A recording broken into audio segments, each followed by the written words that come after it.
Genders of the Railroad, Part 12, Empathy of a Brand New Gender. The engines on Sodor were being really useful and friendly by pulling freight cars and passengers all day long.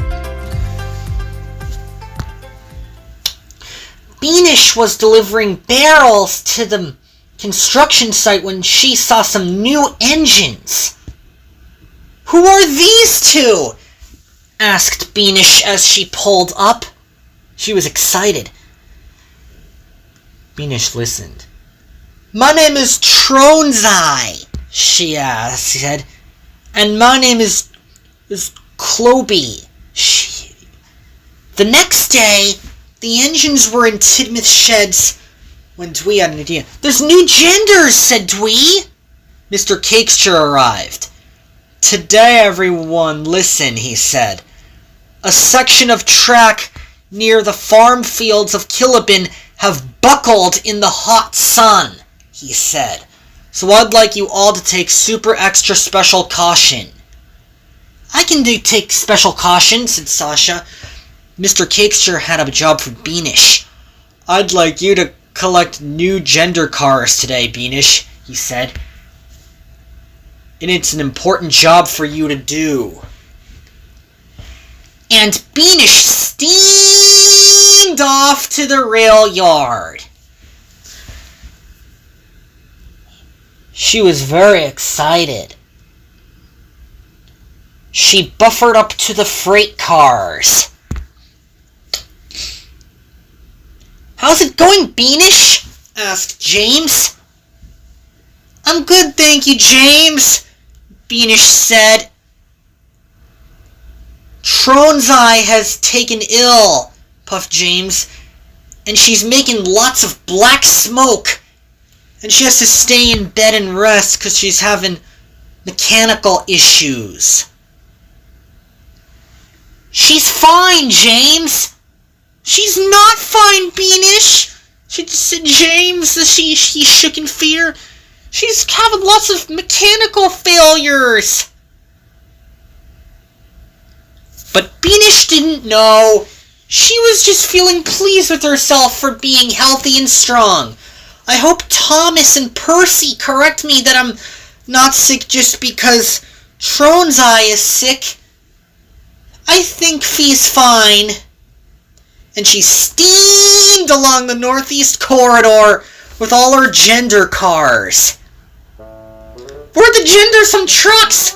laughed the freight cars. And Beanish steamed over a bridge as she was doing a fine job with her gender wagons.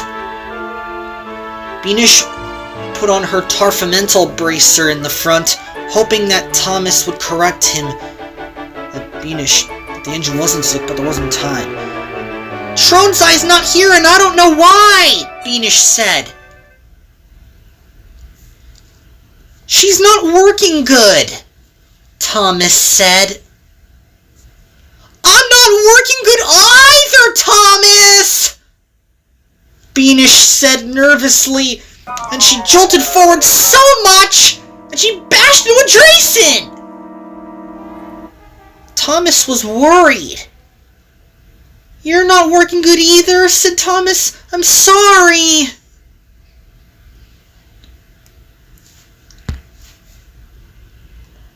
Beanish was going to be okay as she left the yard to deliver her gender cars. Her face was a little bit green due to herself being sick. "Let's play a trick! We're the gendersome trucks!" laughed the freight cars. Then there was trouble. Beanish began to go a little too fast. "Stop those cars!" Beanish said. "Faster! Faster!" laughed the gendersome trucks. "Stop!" cried Beanish. "I'm out of control!"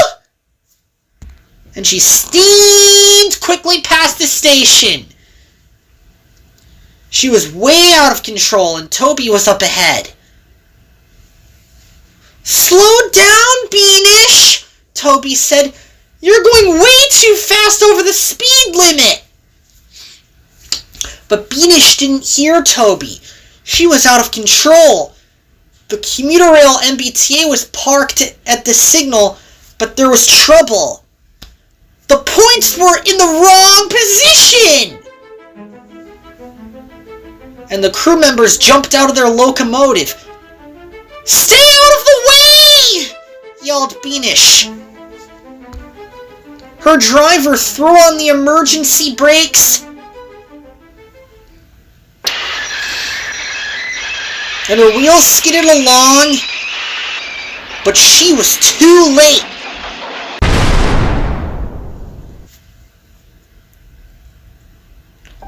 Luckily, no one was hurt, but Beanish had turned right onto her right-hand side, and was stuck in all the chaos and destruction. As the other engines went by, Beanish was very purple in the face. 4800's nose was crunched and the cab was damaged. The train was derailed. Mr. Cakester was worried. "Don't worry, Beanish," he said. "Becky will take you to the steamworks tonight." And Becky did. "Here I am," said Becky. "I'm ready to take you to the steamworks."